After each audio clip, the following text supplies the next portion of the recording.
All right, looks like we've hit some stability with our attendees coming in, so wonderful. Thank you all for showing up, for attending, for joining us this lovely afternoon for this virtual content from the American Society of International Law. For those of you who aren't familiar with the Society, we are a 115-year-old professional membership association devoted to the promotion of international law and justice, both in the United States and around the world. It's great to see so many people interested in virtual content from the Society. This is continuing our pandemic-long transition to virtual events, and so it's really exciting to see you guys all here today. This particular event is co-sponsored by the International Center on Nonviolent Conflict, so we are grateful to them for helping us out, for being an integral part in the planning and advertising for this event series. This is part 2 in a series of content on nonviolent conflict and international law. Before I turn things over to our wonderful speakers and moderator today, I would like to just say a few words about upcoming events from the Society and also about our logistics for this event itself.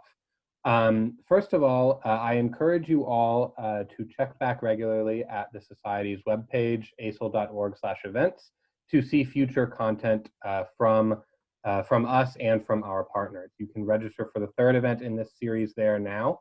You can also see information about our upcoming annual meeting, which will again be fully virtual this year and features over 50 hours of substantive content and will take place at the end of March. So do check back regularly for more of our virtual events.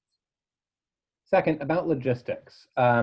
You'll note that audience chat, microphone, and video capabilities have turned off or have been turned off. So you will not have the opportunity to jump on to ask questions. However, that being said, we do want to encourage audience participation. The way that you're going to do that is through the Q&A button that you will see at the bottom of your Zoom window. All you have to do is click that Q&A button and type in your question at any point during today's conversation, and it will come through to our speakers. They will then have a chance to answer those questions either during the course of the conversation or a dedicated Q&A portion at the end of the event. So I've kept you all from the content long enough. It's my pleasure to turn things over to Todd Buchwald, who will introduce himself and Elizabeth Wilson and get going with today's conversation. Okay, so thank you, Ben, very much. Welcome, everyone. As Ben said, this is the 2nd in a 3-part series on nonviolent civil resistance, implications for international law and lawmaking. And this will examine the sort of intersections of civil resistance movements and international law. The idea for this series was developed originally as a project of ASIL's signature topic initiative in cooperation, as Ben said, with the ICNC, the International Center for Nonviolent Conflict. The first of the series, 2 weeks ago, today, was called Nonviolent Movements for Democracy and Human Rights, the Call from the Front Lines, and highlighted recent social science scholarship and practice on civil resistance movements. 2 weeks from now, we will have a 3rd panel that will examine issues related to external support to democratic and human rights movements. And that will focus on relevant social science research that suggests what forms of external support most effectively contribute to these movements, and from the perspective of international law, the possibilities for the development of doctrine and thought about a right to assist that could be supportive of these kinds of contributions. Today's session will, I think, be fascinating in its own right, but also as a kind of natural bridge between the 1st and the 3rd panels, 2 weeks ago and 2 weeks from now. If elements of civil society are increasingly engaged in nonviolent civil resistance efforts, in their attempts to secure freedom and justice and the realization of their human rights, what are constructive ways to think about the legal and perhaps other principles that should guide the way we think about them? We're fortunate to have with us Professor Elizabeth Wilson, who has a law degree from Harvard and, more interestingly, a PhD in literature and literary theory from the University of Pennsylvania. She started her legal career working by becoming deeply immersed in litigation on behalf of Guantanamo detainees while working at WilmerHale, which once, many years ago, I worked at, and Bach, Robinson, and Lewis. Later, she taught human rights and international law at Rutgers, at Columbia, at GW, and at Seton Hall. In 2017, she traveled to India as a Nehru Fulbright Senior Scholar to study the work and legacy of Mahatma Gandhi, and she's now a visiting research fellow at Rutgers Law School Institute for Information Law and Policy. And Elizabeth first became interested in nonviolent civil resistance because of teaching a course on human rights during the Arab Spring, and has been working for a number of years on building a bridge between international law and nonviolent civil resistance studies. So we're anticipating that she will speak for, I'm not exactly sure, maybe 40 minutes or so to present an overview of her research and of these issues, and then we'll open up the, we'll ask some questions and open up the Zoom session to questions and answers. So without further ado, Elizabeth, over to you. Thank you, Todd, and thank you, ASIL and ICNC for hosting this event.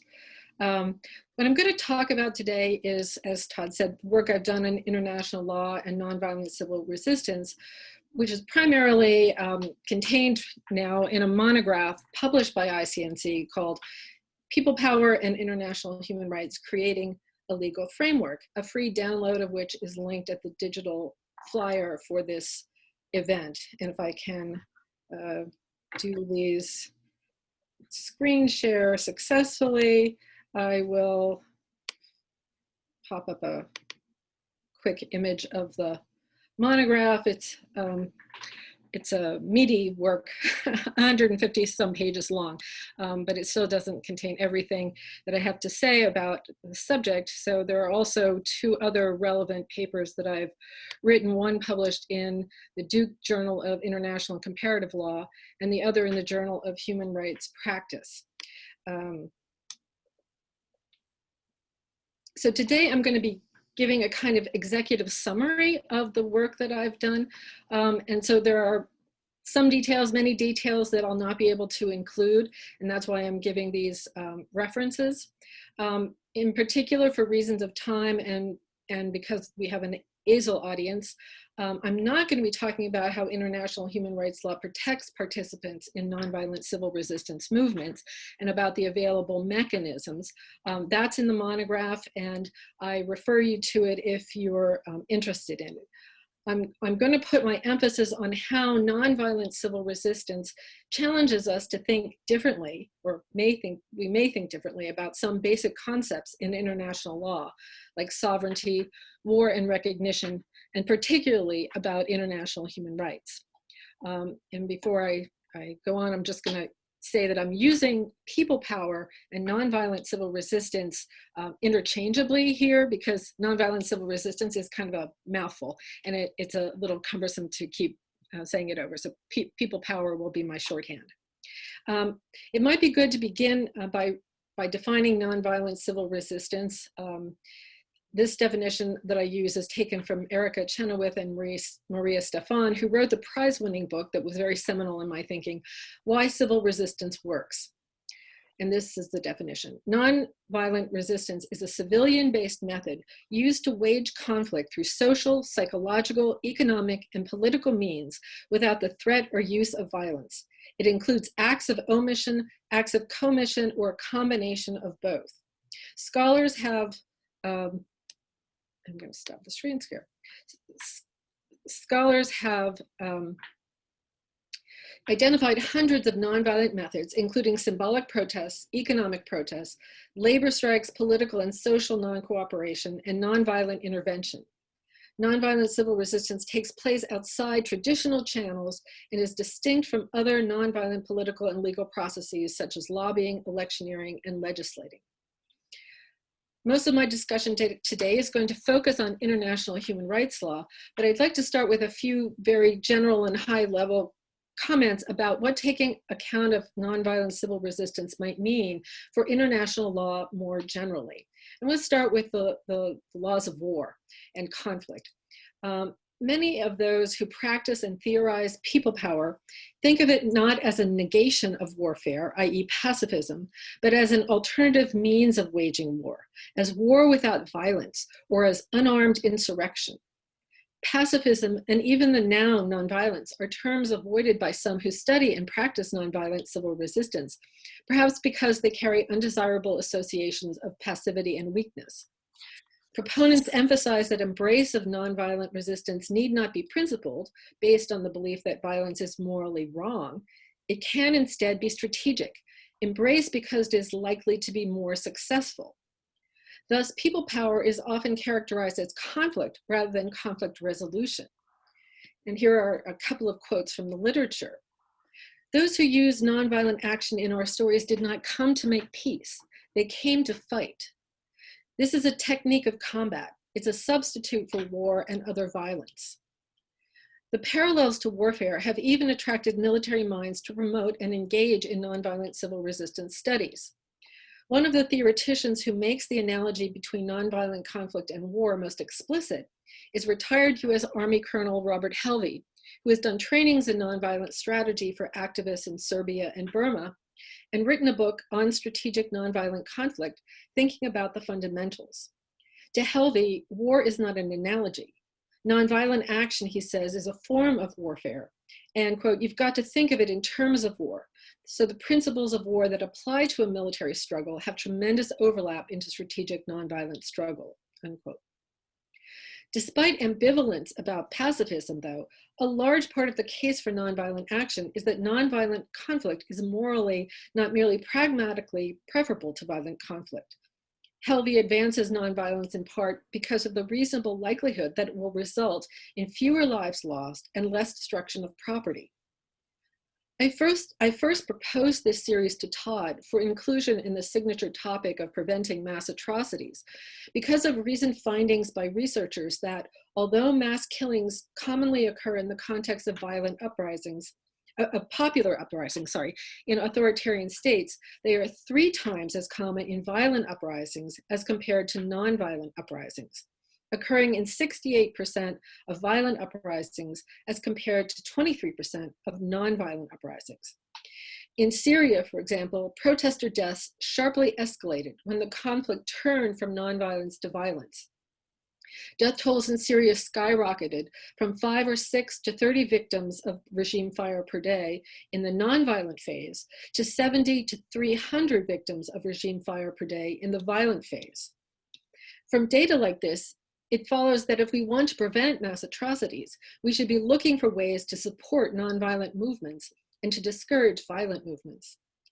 Given that both people power movements are increasing in number and that they are morally and pragmatically preferable to armed conflict as a means of resolving political disputes, the international community should be looking to develop a legal and policy framework to support and incentivize them. We have a large body of law governing armed conflict, but almost nothing on nonviolent conflict. This thinking could be part of how we build out the law governing non-international armed conflicts. We need to devise a set of rules that differentiate violent from nonviolent resistance movements and treat the latter as presumptively superior indicators of the will of the people. The right of peaceful assembly in international human rights law does not really address large-scale demonstrations that are aimed at removing one government and creating another, or throwing off one government and substituting another. I say a little bit more about this in the articles, but some preliminary ideas for this framework might be to give a privilege of nonviolence to those who engage in nonviolent conflict and successfully maintain nonviolent discipline. A privilege of nonviolence might also require treatment for nonviolent civil resistors comparable to that guaranteed lawful prisoners of war. But these are just a few initial thoughts. Turning now to the question of sovereignty, and this is probably the largest conceptual issue that I think people power raises for international law. It should be remembered that one of the original aims of the responsibility to protect, as outlined by the International Commission on Intervention and State Sovereignty, was to reconcile 2 notions of sovereignty: the international legal notion, which vests sovereignty in the state only, and the domestic notion of sovereignty, in which the people are the sovereigns from which power flows.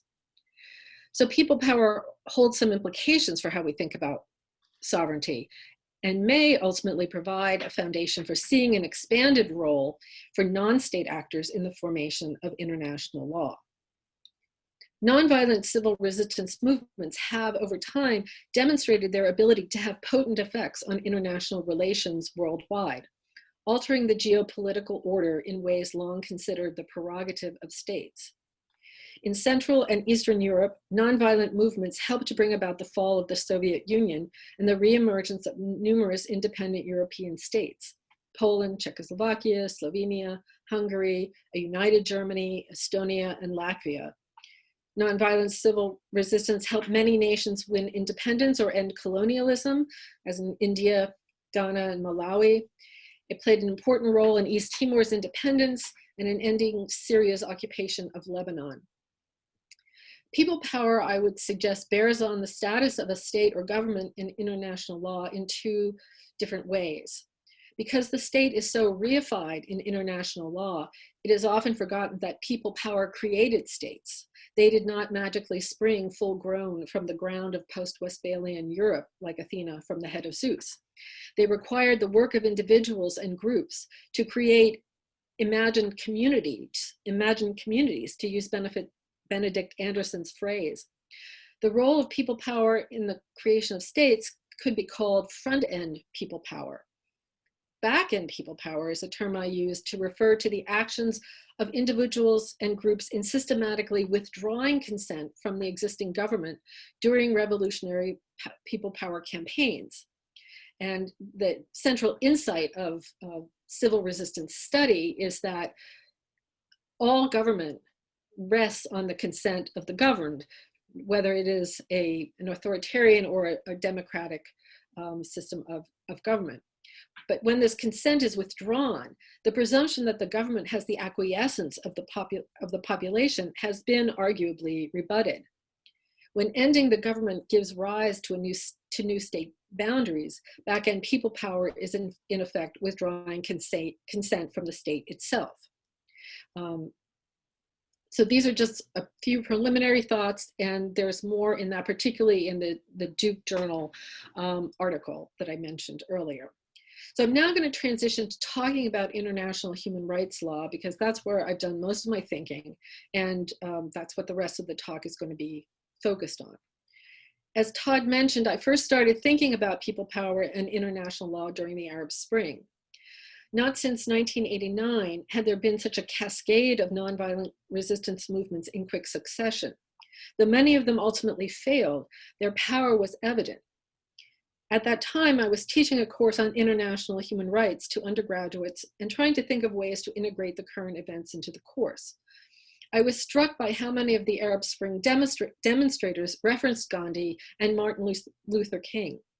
I learned about the work of Gene Sharp, a major expounder of Gandhi, who has written some of the most extensive and practical work on people power movements, and how organizers were studying his work and circulating them. I found it perplexing that the human rights works I was teaching to my students had no references to, literally made no mention of Gandhi, yet he was such an inspiration to many who have advocated on behalf of human rights, not just in the Arab Spring, but well beyond that. So I began with the intuition that the tools of nonviolence, civil disobedience, non-cooperation, stayaways, demonstrations, street theater, could be thought of as a practice of human rights, that people power movements could be thought of as human rights in action. But for the most part, there was no way to take account of this in international law. The work is being done to conceptualize how non-state actors can be taken account of by international law, which is primarily, as we know, based on the relationships among states, and states are the only entities given lawmaking power. Thinking about non-state actors seems to me particularly critical with respect to human rights. I have argued that people power, the power of individuals and groups working together in an organized and non-violently forceful way, is the true source of human rights, and I call this a democentric approach. Paying more attention to the role of individuals in human rights law is more than just descriptively accurate. It recognizes that individuals are not merely passive victims of state and governmental action. They are also active agents that affect the shape of domestic and international law. In that way, a democentric approach respects human dignity.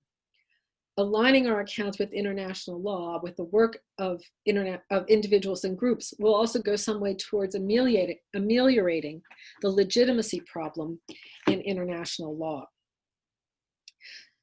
So, for example, if we think about sources of law, I see that there's a contribution as to how nonviolent civil resistance can help sort out some conceptual problems relating to human rights. Whether you look at customary or conventional law, human rights presents a problem, both in terms of sources and enforcement. Looking at the treaties, it has been suggested that human rights treaties are in the nature of a special category within the general corpus of international law, and are therefore not subject to the usual rules governing application and effect. There is a sense that human rights treaties are not simply ordinary treaties, where human rights are merely the incidental subject of a contractual bargain between states. And this is because these treaties are premised on the idea that the rights that they protect pre-exist the treaties themselves. At the same time, the treaty framework is weak. If we look at treaties, many states have entered important and quite broad reservations to them, creating a patchwork of coverage. As well, most treaties have weak enforcement mechanisms, mostly limited to compliance oversight by independent committees. In view of the problems with the treaty regime, many scholars have turned to customary law for a generally applicable international law of human rights. But it has been clear that traditional customary law does not translate well to human rights. Traditional customary law, as we know, is created through a widespread and consistent pattern of state practice, undertaken with a sense of legal obligation, or opinio juris. Thus, in theory, we could only say that a customary norm of human rights had emerged when human rights were already being consistently respected in practice by the majority of states. This, we know, is not the case.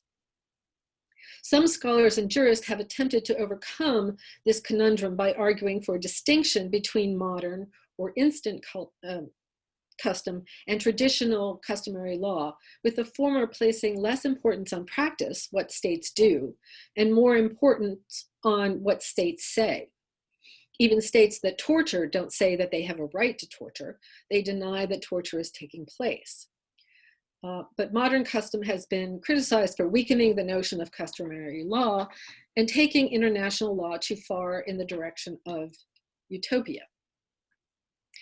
To my mind, these difficulties with sources of law stem from the basic problem that international law derives from state action, while human rights in most accounts do not. In most descriptions, human rights are said to be inherent, belonging to human beings by virtue of their humanity.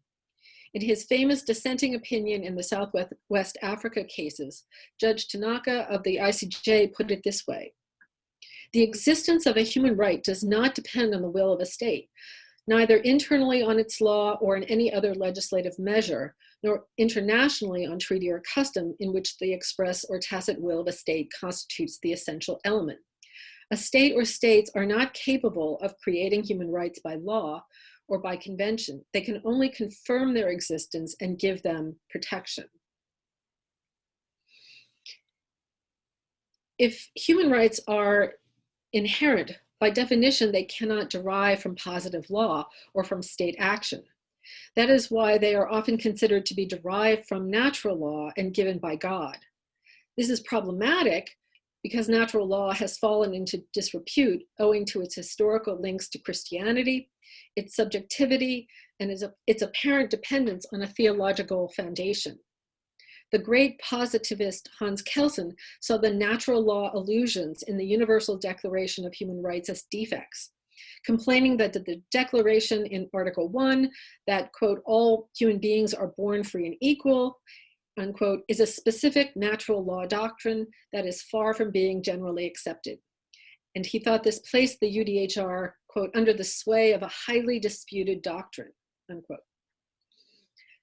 But this isn't the only way of thinking about international law. I believe that there's a way to make it more tangible, more concrete, and more like state action, and that is where nonviolent resistance movements come in. So I suggest that we look at natural law in terms that are more sociological and empirical, as normative demands being made by human beings, individually and in groups, as to what law should be. Before human rights were positive law, they were imagined natural rights, moral or political ideals that motivated social movements. For example, abolition, the fight for women's suffrage and equal rights, labor organizing, the movement to end child labor, to name a few. But the claims were more than simply political or moral. They were also demands for a change in law. In her book about the slave trade and the origins of international human rights law, legal scholar Jenny Martinez says, abolition was a social movement that had as its goal a change in society. But the change abolitionists sought was also fundamentally a change in law. Slavery and slave trading were legal, and abolitionists wanted them to be illegal. In rethinking natural law, I draw on the work of Robert Cover, who coined the term jurisgenesis to describe the creation of legal meaning by the nomos, or normative universe, of different social groups within a society.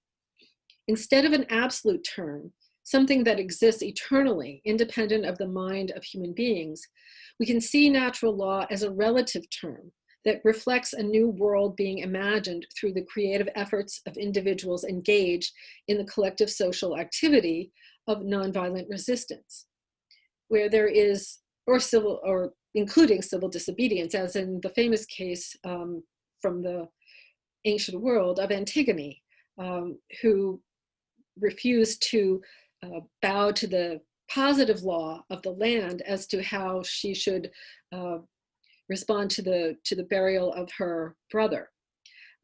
She claimed a higher law, and that is a very seminal example.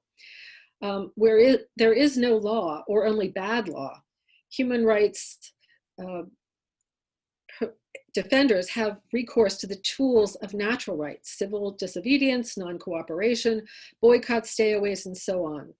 Moral rights become positive rights through different phases of jurisgenesis and are propelled by the acts of people, not of states. If we look at the history, the idea of human rights did not come into existence top-down out of the benevolent intentions of states, even though states eventually began to recognize that large-scale human rights abuses could pose a threat to the international order. Rather, the idea of human rights came into existence from the bottom-up efforts of ordinary people in civil society to ally with each other in solidarity and demand their rights, often through organized nonviolent movements and campaigns. So recognizing people power points to another way of sourcing human rights. In his 1994 Sibley lecture, Louis Hengen said that international human rights law draws its substance from national domestic laws, from national constitutional rights. If we look at the work of the drafters of the Universal Declaration of Human Rights, they studied existing national constitutions and other municipal laws from around the world as their starting point, looking to find patterns and consensus and drafting language that either reflected the best existing language or improved on it. But these rights provisions in national constitutions often resulted directly or indirectly from social movements engaged in human rights jurisgenesis. Take the prohibition against discrimination on the basis of sex. Women's rights were the aim of many national movements, which also collaborated internationally, that left visible imprints on their domestic constitutions. And many women's rights activists engaged in nonviolent resistance. In fact, Gandhi learned from British suffragettes how to deploy nonviolent resistance when he was observing them during the time he studied in England. US suffragettes demonstrated, refused to pay taxes, picketed the White House, When they were imprisoned, they engaged in hunger strikes, and they were force-fed. Susan B. Anthony was criminally charged for symbolically voting in the 1872 presidential election when women had not yet won the right to vote. In the speaking tour she undertook in her defense, she rejected the idea that government had the power to give or take away her rights. Quote, "The Declaration of Independence, the United States Constitution, the constitutions of the several states, and the organic laws of the territories all alike propose to protect the people in the exercise of their God-given rights. The various women's movements in countries around the world then provided the raw material for the content of the UDHR provisions." So in making an argument about the role of social movements more generally, there's a hesitation to look to such movements as a source of law because they can be seen as unruly or unbounded. If you unground law in this way, if it comes from social movements, doesn't that open up the possibility that you're saying might makes right and that rights are whatever people say they are? So there is a danger, and what we need to do is identify some limiting principles. Whereas Cover's idea of jurisgenesis was unbounded and available to all social groups, I tried to delineate the contours of a bounded jurisgenesis directed specifically to the realization of human rights. To do this, it's necessary to discover the narrative driving the genesis of legal meaning in that context. In the monograph, I just define the Human Rights Project as a legal, moral, cultural process aimed at creating and realizing a nomos or normative universe that is characterized by what I call the human rights ethos. This ethos consists of different iterations of a basic narrative in which the social ends of freedom, justice, and peace are imagined to be achievable through specific means, including the realization of human dignity through individual and collective activity organized around 4 general principles. These 4 general principles are non-discrimination, non-repression, non-exploitation, and non-violence. I derive them from readings of the major human rights document, and there's more on that in the monograph. These principles are heuristics. They don't represent a fixed state or defined substantive rights. They're more like vectors that define a direction along which human rights lawmaking activity can be organized.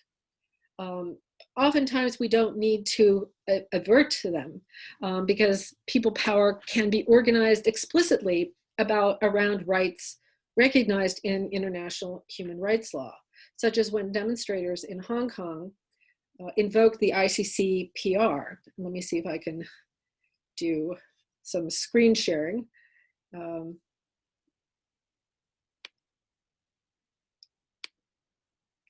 Here. So there's a tweet from Universal Suffrage is a basic political right in ICCPR Article 25 that must be realized immediately. And there were numerous invocations of this in the umbrella movement and other iterations of that struggle.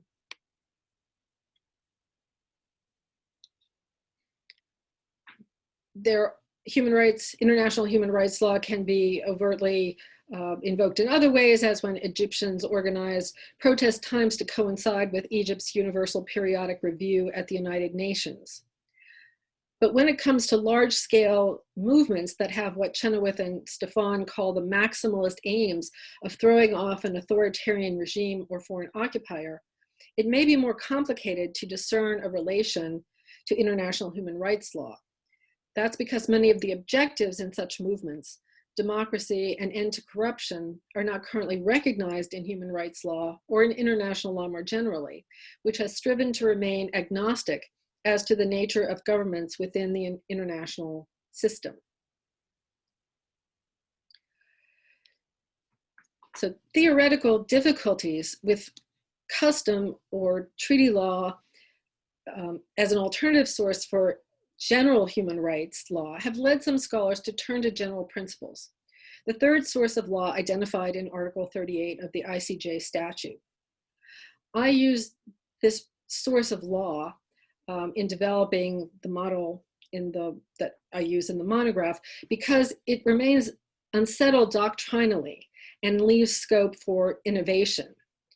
A review of the relevant literature, which I do in the monograph, reveals at least 6 distinct approaches to general principles, ranging from a purely domestic law approach focused on identifying features common to the main legal systems of the world, to a purely natural law approach that seems to be intuitively grasped or is said to reflect a common conscience. This methodological muddiness seems deeply built in because the language of Article 38, general principles of law recognized by all civilized nations, was a compromise negotiated during the drafting process between those advocating for a natural law approach and those insisting that general principles derive only from domestic law. But that dual law, positive law feature makes general principles useful for describing human rights law. Since general principles are not defined purely in terms of state action, nothing precludes them from incorporating the actions of non-state actors as makers of law. While general principles are often used to fill gaps in international law, nothing limits them to procedural doctrines. And they're also useful for my purposes because they have a hybrid structure. 25 years or so ago, Philip Alston and Bruno Simma made a case for general principles as a source of international human rights law in an article where they subjected the idea of modern custom to a devastating critique. Although they pointed to UN practice as the place where general principles emerge, I think it is important to look at both international and domestic law and at both state and non-state actors. Methodologically, a general principles approach to international human rights would have some similarities to regular customary law, except that it would give significant weight to the activities of people power movements, reflecting a human rights ethos. Inclusion of people power as a source of general principles of human rights does not dispense with the effort to create a consensus among states around binding human rights norms, but it supplements that effort with recognition that human rights norms have emerged from the bottom up. Through more detailed study of how the discourse of rights functions in civil resistance movements, we can begin to codify an international law of human rights based on the relevant practice of states, international and supranational organizations, plus the beliefs and expectations of individuals, as well as the people-powered practice through which the agency of individuals is organized towards the realization of the rights they are asserting and claiming. And I should note here that I do use general principles in 2 different ways, in a general sense and a specific sense. So the general sense that I'm referring to is as a source, an alternative source of law to customary law and conventional law, in which I'm developing a model. But the specific sense refers to the 4 general principles I identify as characterizing the human rights ethos. And so it's just important to keep that distinction in mind. So in building out a hybrid model, I'm gonna pull up some slides again.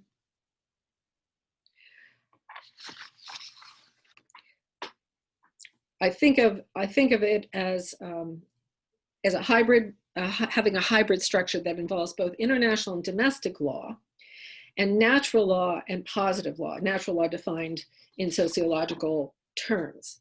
So first, there's the recognition that human rights have both an international and domestic component.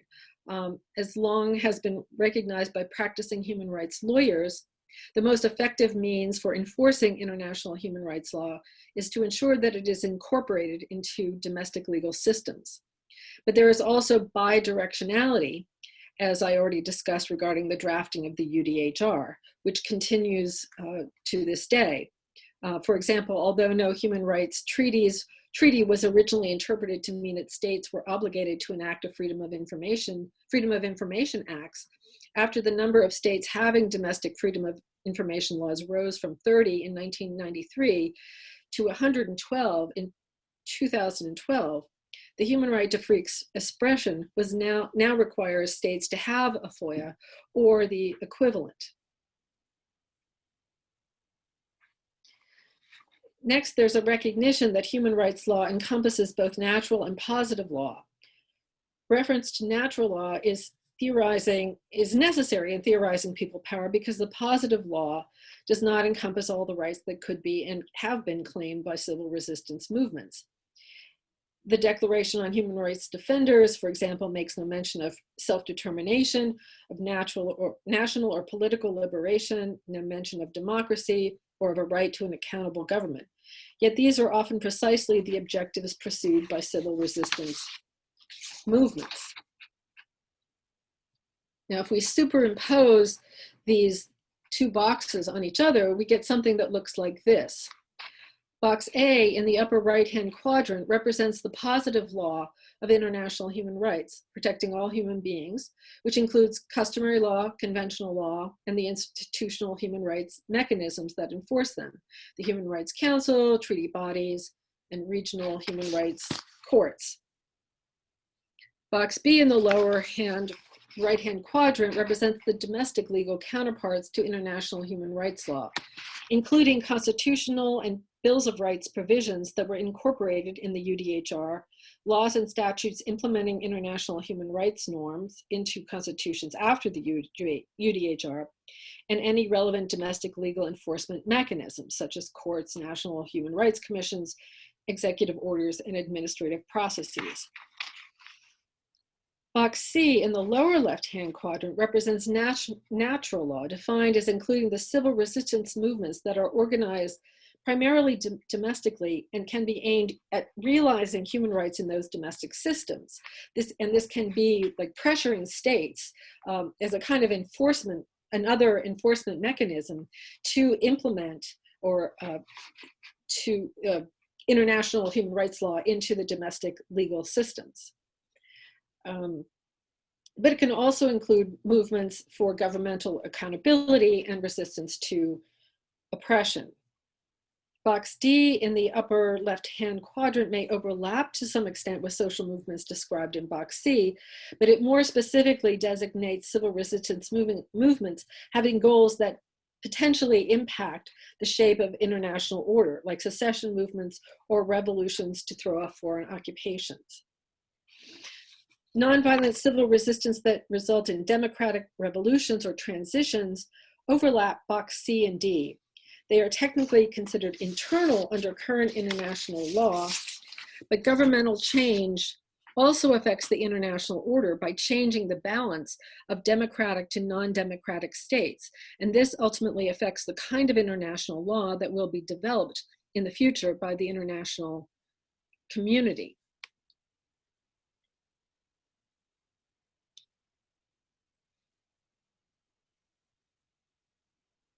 So maybe I should pause there and say that's a chunk, and maybe we can have some questions either from Todd or from the audience. Both. Thank you. Please, there's a lot there to think about. There's a lot of to digest. Please shoot questions through the Q&A function, and we'll try to get to as many of them as we can.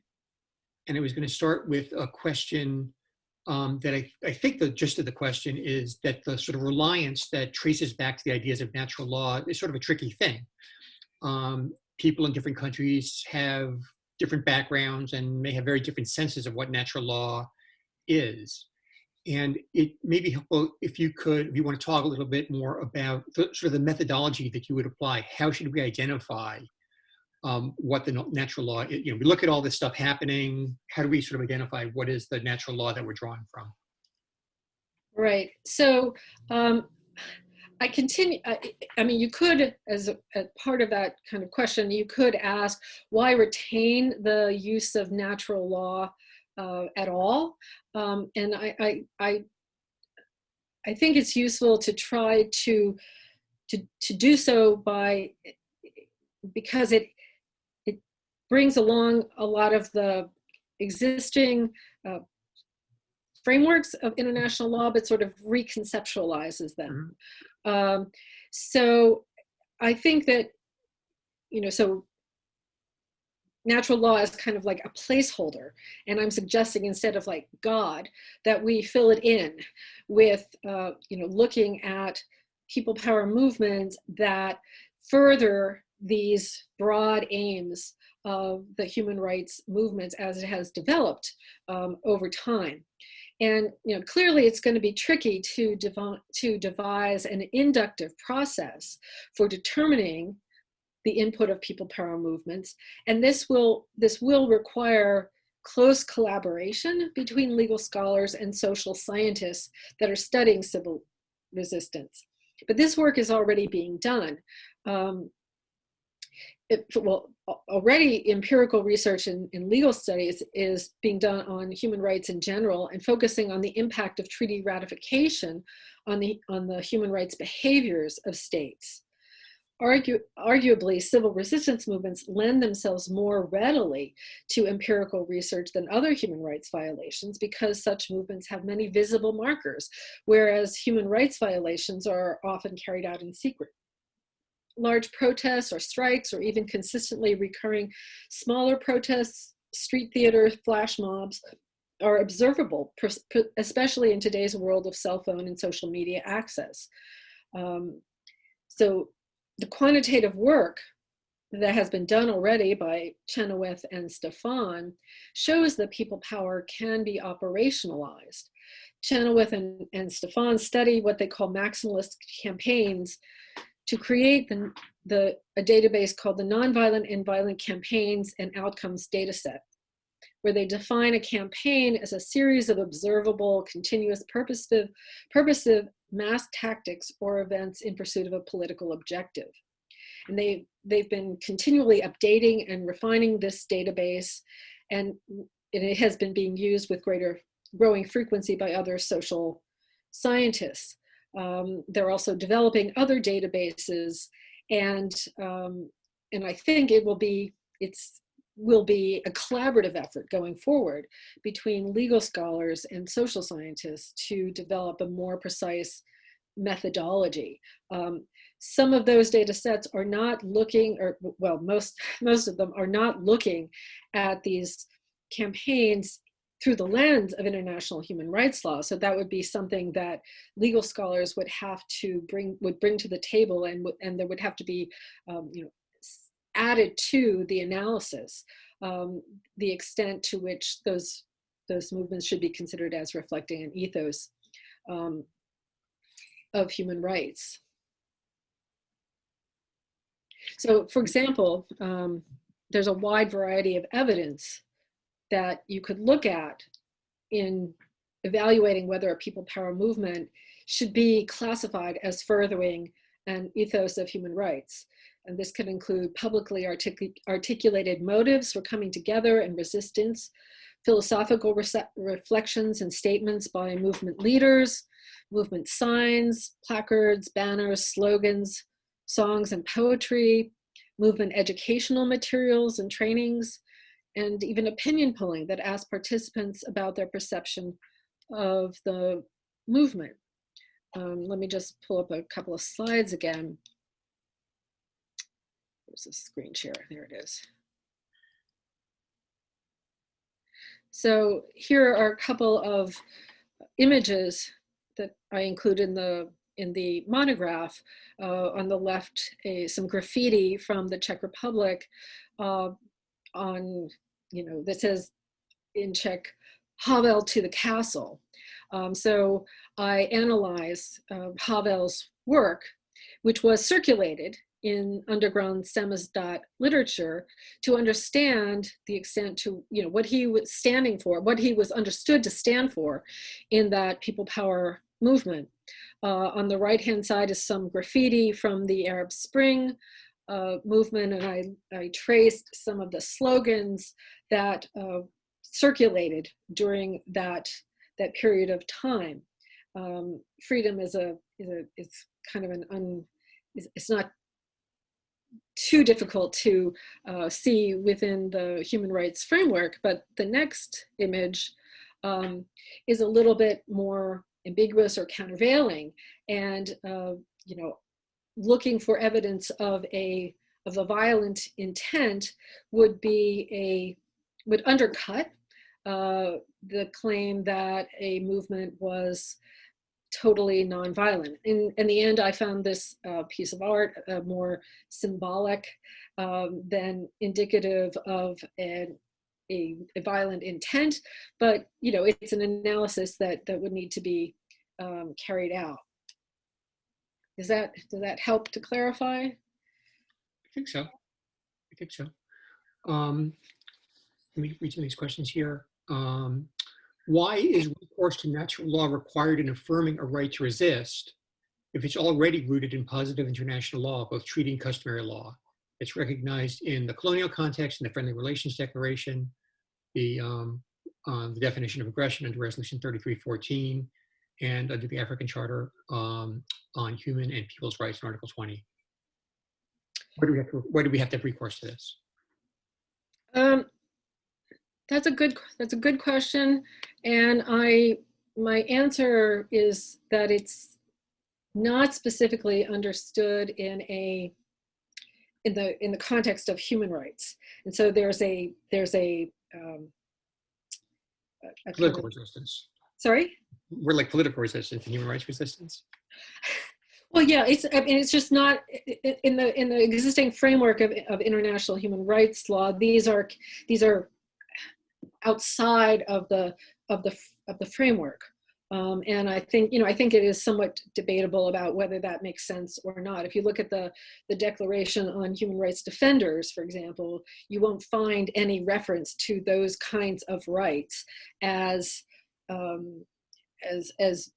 being recognized in the furtherance of in the kind of activities that human rights defenders are entitled to engage in the furtherance of human rights. So there is there are different locuses for which these rights are maybe recognized in international law, and I'm arguing that they should be seen in terms of the human rights framework as well.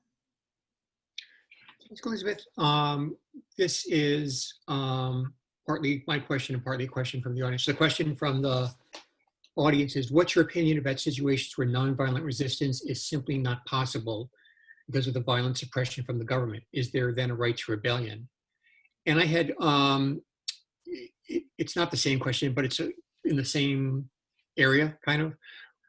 When you were talking, I was thinking about, you were saying how this interest of yours began sort of following the Arab Spring, in the wake of the Arab Spring.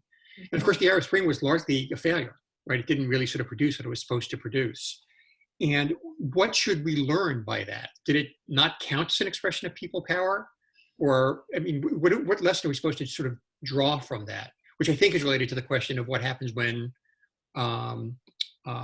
resistance proves futile. Well, let me answer the question about the first part of the question, because that's an important point, and it goes to a lot of the misconceptions that people have about people power movements. But this is really the product of the work of the social scientists. I mean, that was the result of the very thorough study that Chenoweth and Stefan did, that they found that these people power movements do take place in very oppressive and authoritarian societies as well, and that they can succeed under those circumstances even so. The traditional, there's a kind of cliche that says, well, nonviolent resistance would not have worked against Hitler. And the answer that I've seen the researchers give on this question was that it really was never systematically attempted. So we don't actually know. There were some small scale nonviolent protests that had limited effects, but we don't know. But the research finds that even in very authoritarian regimes, that there can be successful. There can be successful, but even in your statistics, I think I said there was a percentage that was successful, which meant that there was a percentage that was unsuccessful. Sure. I mean, they're not 100%. They're not 100%. They're still probably more likely to fail. Although I think the original study found, I think that they were slightly more than 50% more likely to succeed. But there's still a large amount of time that they fail. Right. So what do we learn by the failures, and what do we derive from the fact that the people pushing for this particular right have been suppressed? Sorry, can you say that again? This group of people sort of clamoring for this particular right, whatever it is, this particular human right, have been suppressed and have failed to sort of gain a recognition of it. Is that evidence that the right doesn't exist? Well, I think there is research that shows that even a failed nonviolent protest movement can have positive effects down the line on a society. And I think that there is, I'm not a Middle Eastern scholar, but I have read that, nonviolent resistance is not just ad hoc spontaneous demonstrations. It's a very complicated and can be a long-term strategic process that involves creating alternative institutions, educational institutions, alternative markets, alternative cultures. And I've read the criticism that, at least in some of the Arab Spring countries, there was a more, a tendency to go too quickly to achieve a certain goal. And particularly in Egypt, there were two phases to that people power movement. There was the first transition, and then the second one that brought in al-Sisi. And in that second phase, it was not a pure people power movement, because the demonstrators or the organizers colluded with the military and actually acceded to the military's taking a leading role in that transition, which is a dangerous way to go. What you want to try to do with the military in terms of the theory of nonviolent practice is to draw the military away from the power centers and not to try to mobilize the military on behalf in itself to take power from the power center. Does that make sense? Yeah. Can I ask what maybe a follow-up question or maybe a different question? I sort of understood part of what you were saying to, there's a social contract kind of thing, and there's consent, and that's implicitly there's consent, and that's why the government has the right to, or represents me under international law, and the consent can be withdrawn. So to get back to this example, when the movement, in those cases where the movement fails, should that be seen as a statement that the effort to withdraw the consent failed, and that those people don't get their voice echoed in the sort of international space where this law is being formed? That was a long question. Sorry about that. No, that's okay. I think that the answer is that then you would have to empirically examine, the reasons for the failure, and particularly the degree of participation in the nonviolent movement. That's one of the salient findings about the social scientific research about nonviolent movements, is that one reason that they succeed more often as opposed to violent movements is that they are able to attract a much broader swath of the population to support them and to engage with them. So I think the barometer would be, what is the engagement of the general population with this movement? If it's really broad and sustained, but it still fails, that would be an indicator that consent was being attempted to be withdrawn, and probably had been withdrawn, but it's just not being recognized by the government. Whereas a more limited and narrower kind of rejection of authority, like just happened in the U.S. Capitol a few weeks ago, would be doesn't count. Sorry? Doesn't count. But well, it would not be as strong evidence to be weighed into the equation. Mm-hmm. There's one question here that I was going to answer, which was, will the recording be available to attendees? This is the kind of thing that I can answer, which is yes. Okay. I think it's on YouTube, but it'll also be linked to the ASIL's website, and I think it will be on the also the website, which is an ASIL website, also of the Atrocity Prevention Signature Topic page. I wanted to be able to answer at least one question, so that was the best thing to do. Can I say? Yeah, go ahead. I was just going to say, could I say a little bit about some thoughts about how other ways in which nonviolent actors might be seen as lawmakers? Yes. That was one of the questions. Yes, that would be great. Okay, so in the monograph, I explore 3 ways, and all of this is very, it's exploratory and kind of, there's a bushwhacking nature to it, but I suggest 3 ways that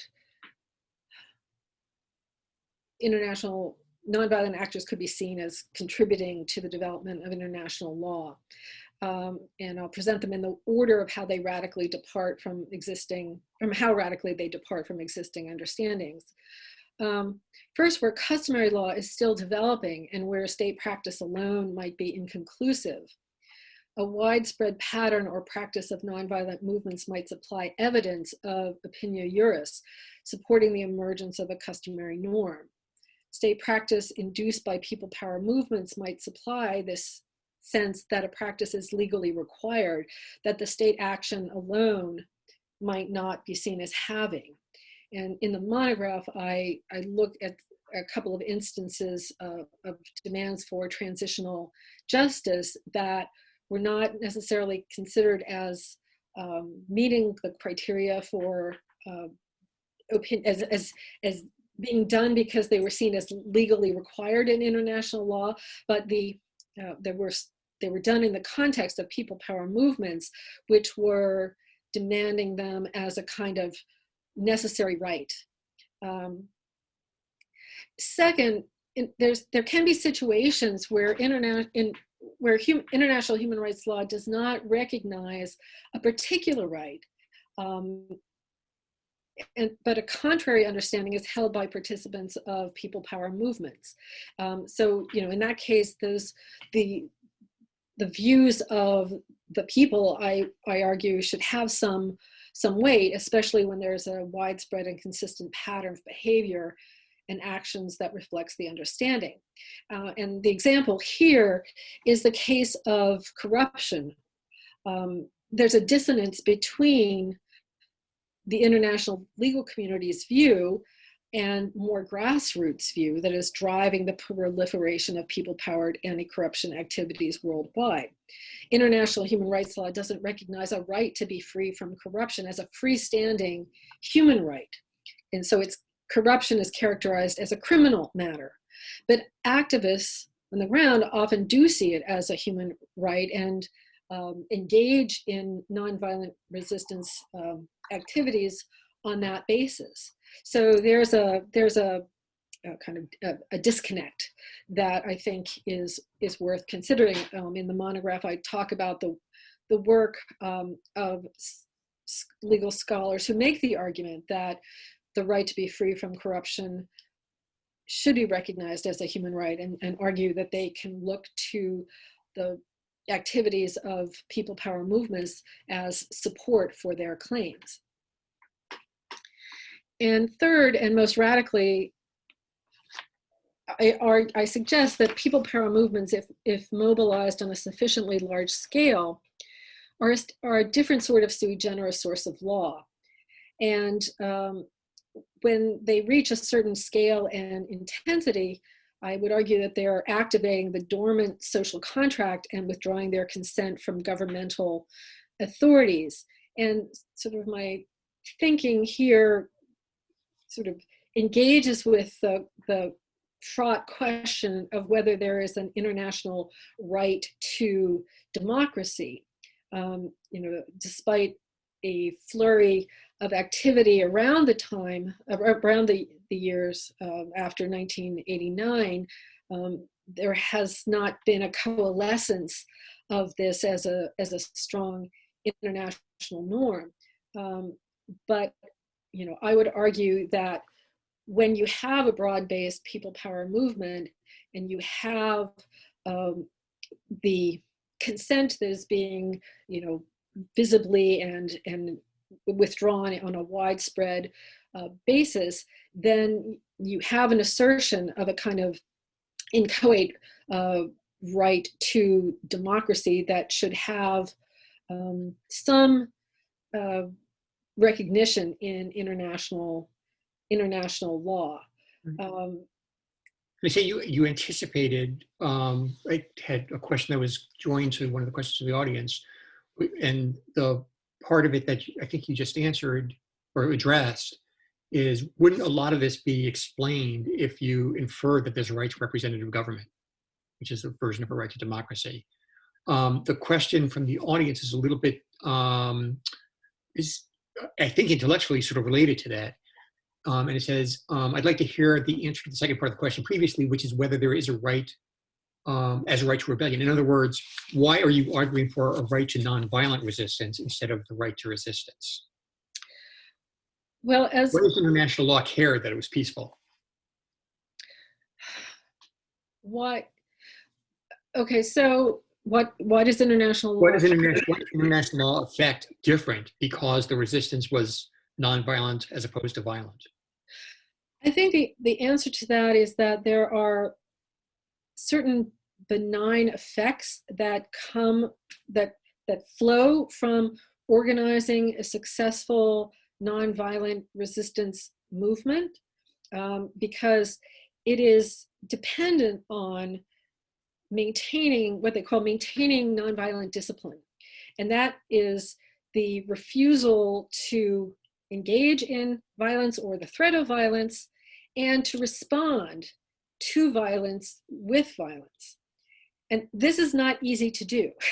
I'm here to say it's not easy to maintain that discipline. I mean, to invoke a current example, I mean, we are seeing a lot of, I would argue, collateral damage being done by the persistence of very small groups on the left that have, are asserting today in the United States a right to engage in property damage and looting. Not a right, but the technique of engaging in property damage and looting as an asset in their struggle. But backfire effects are they work both ways. They're sometimes, when the government, it can backfire on a government when it uses violence, that it magnifies the response. It draws more people out than would have come out before the acts of violence. But it can also backfire on the use, on protesters or demonstrators that are using violence. And we've seen, that small acts of violence get magnified, and they capture publicity, and it enables the government to try to dismiss them as extremists or dangerous. This is happening, right as we speak in Russia at the moment. And so I think, there are a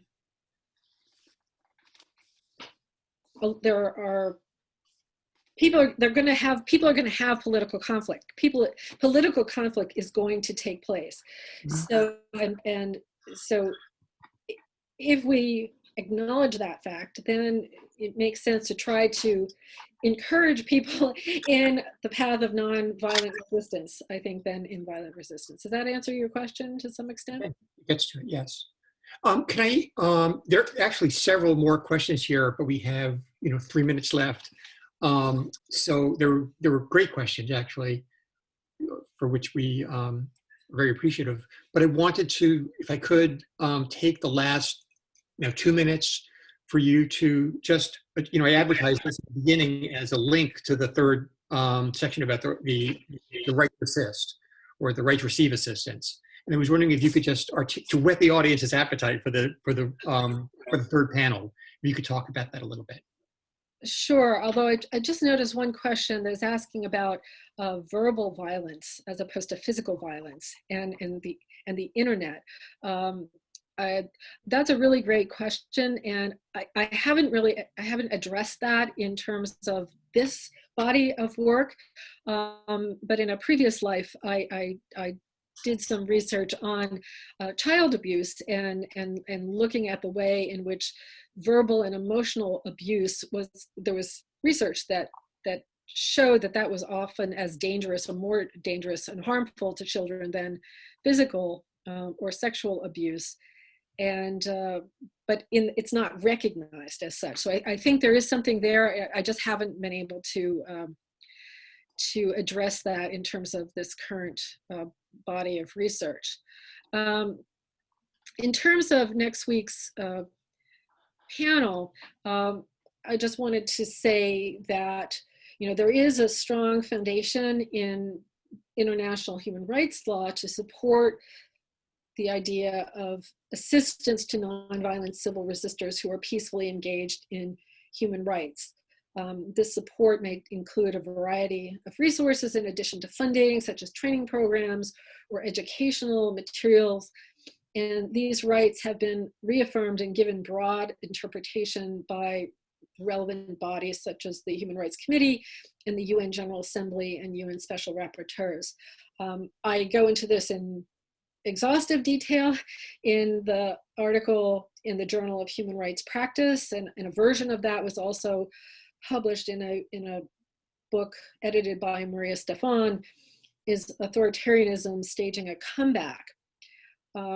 Where I examined the laws, the increasing use of law by authoritarian governments to try to strangle and cut off civil society, and how should external actors look at these laws.